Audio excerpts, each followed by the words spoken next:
Tere, mina olen Janeli ja selles videos ma räägin sulle lähemalt rekruuri kandideerimisvormist. Rekruuri kandideerimisvorm annab kandidaadile võimaluse kandideerida otse rekruuri. Mida see tähendab? See tähendab seda, et kui sa oled rekruuris loonud töökuulutuse ja kandideerimisvormi, siis eelvaates näeb see välja selline. Siin on see töökuulutuse pilt, kus on kogu informatsioon peal ja siin all on nupuke kandideeri kohe ja siis avanebki kandidaadile kandideerimisvorm, mille ta tuleb ära täita ja seejärel tema andmed tulevad siia rekruuri sisse. Kandideerimisvormi saab kasutada koos rekruuri ja CV Online'i töökuulutusega. CV Keskuse töökuulutusele kandideerimisvorm kaasa ei lähe ja seda töökuulutust saab saata CV Online'i, saate saata oma ettevõtte kodulehele ja see on igal juhul seotud kandideerimisvormiga. Kuid tuleb tähele panna, et see kandideerimisvorm tuleb endal siin rekruuris sees luua koos töökuulutusega.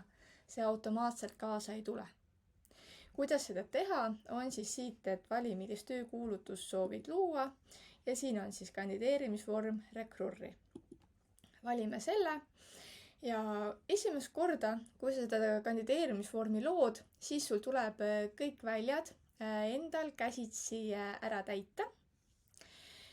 Aga kui sa oled varem juba kandideerimisvorme loonud, siis siin on valik eeltäida ning sa saad lihtsasti vana konkursi järgi valida, teha vajalikud muudatused, lisada võib-olla mõned kandideerimisallikad juurde või hoopis võtta midagi maha ja saad lihtsa vaevaga edasi minna. Loo küsimustik, siit alt saad lisada vajalikke nõudeid, mida sa kandidaadi käest küsida tahad. Näiteks ma panen siin, et tekstina ta võiks kirjutada oma kaaskirja. Jätame siin 150 tähemärgi piires võiks jääda ja ma teen, et see on valikuline. See ei ole kandidaadile kohustuslik.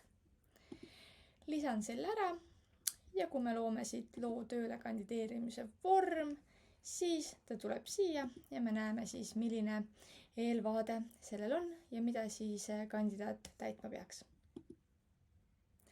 Loodan, et said kandideerimisvormi kohta mõningat uut infot ja julgustan kõiki kandideerimisvormi kasutama.